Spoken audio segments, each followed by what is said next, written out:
Malema should stop coming to Kenya and insult our president. In fact, I want to ask the Ministry of Foreign Affairs to demand an apology from Julius Malema and EFF of South Africa, and to deny him visa and passport from coming to Kenya again. Tender and reserved apology, not only to President William Ruto, but to the great people of Kenya. Because when you insult William Ruto as the president of Kenya, you are insulting all of Kenyans. If President William Ruto means it, because he said so many things, and I can't locate him these days, because the things he said during election and the things he's doing now are two different things. I don't know. Because I heard him saying we need to do away with the dollar and build our own currency. We are a busy continent that is going places. The young, clean, green continent of the future, and we are determined to lead our march into this future as a united, empowered contributor of sustainable solutions for global problems. We are reasoning together, generating effective solutions together, implementing them together, facing our challenges head on together, making progress and getting results. We must have a collective position on matters to do with debt and liquidity. We must all agree that it is time for a new financing mechanism. The reform of the multilateral development banks is no longer about if, it is when that is going to happen, so that we can eliminate the current structure that is unfair to the majority of the people in Global South and especially in our African continent. None other than the UN Secretary General himself has said that our continent pay anywhere up to 8 times more than our brothers and sisters elsewhere do.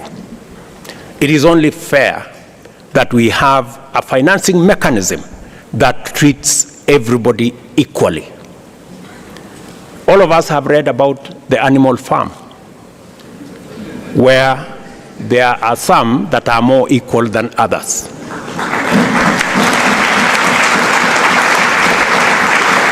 But his actions are not speaking to anything of doing away with the dollar. The latest being putting a red carpet for a murderer, a person who killed the Kenyan people, coming into this country, receiving a red carpet and being saluted by our own army.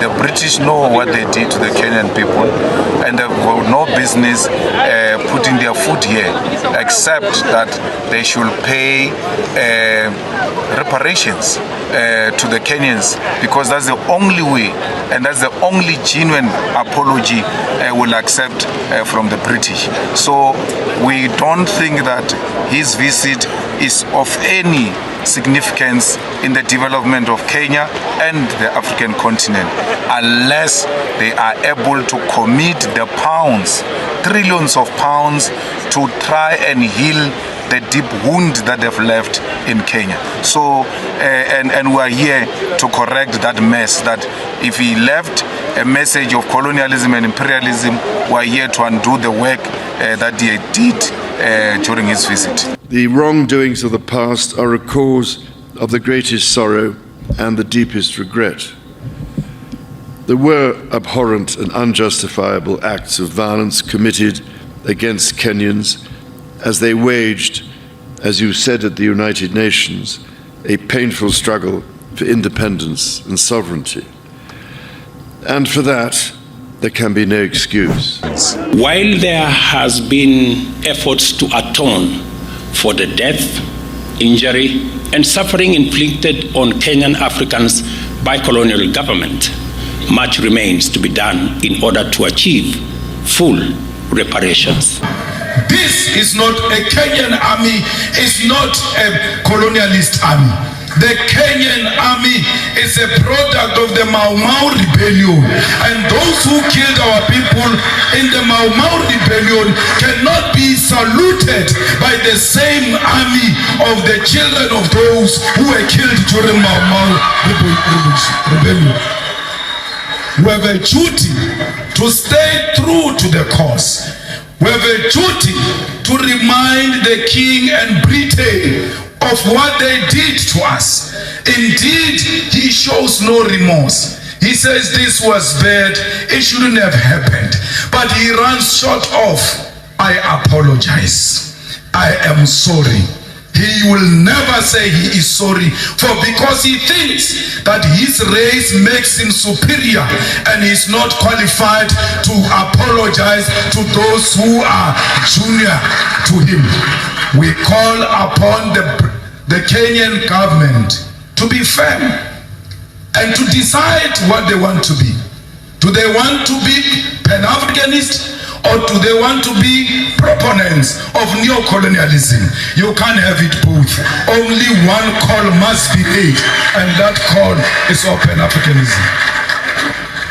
It's not easy being a Pan-Africanist, for because the mindset of our people is so colonized, they are going to isolate you. They are going to look at you as if you are a mad person. They are going to look at you as if you are unreasonable. But it is a cause worth pursuing because of the generation that came before us. I must wake up in South Africa and come and eat lunch here, and then in the afternoon get into a plane, go back. So why should it be an issue?